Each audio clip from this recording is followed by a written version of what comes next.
रूप माउली के बैठे अमली के छाम जी। काली दुर्गा रूप माउली के बैठे अमली के छाम जी।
माखड़ बजरंगी डेहरी मसेर बाग है, डेहरी मसेर बाग है दाई, डेहरी मसेर बाग है।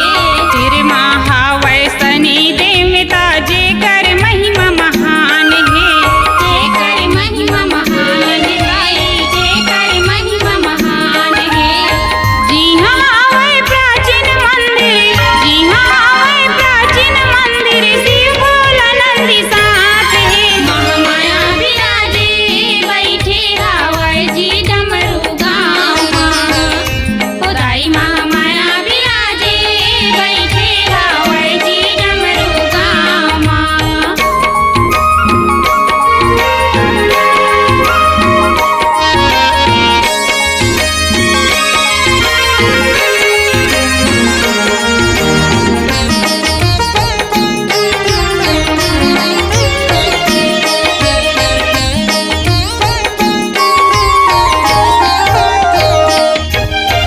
जेखर अंगनम बाग बगीचा फुलवारी लहरावत है, फुलवारी लहरावत दाई, फुलवारी लहरावत है।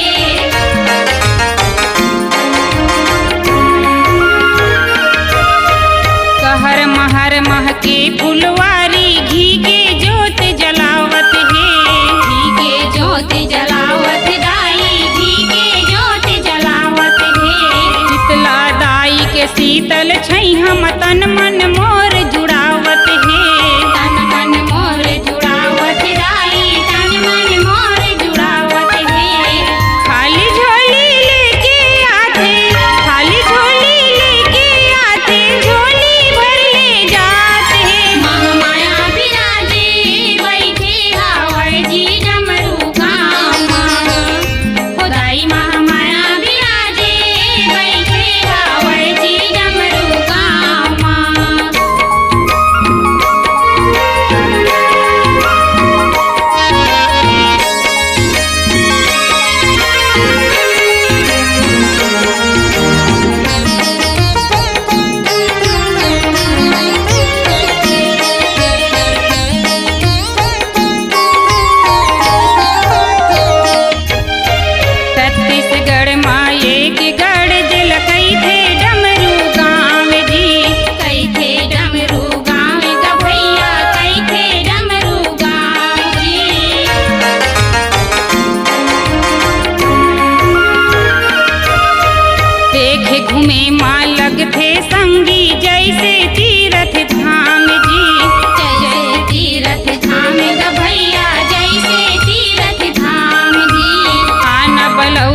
जिला बला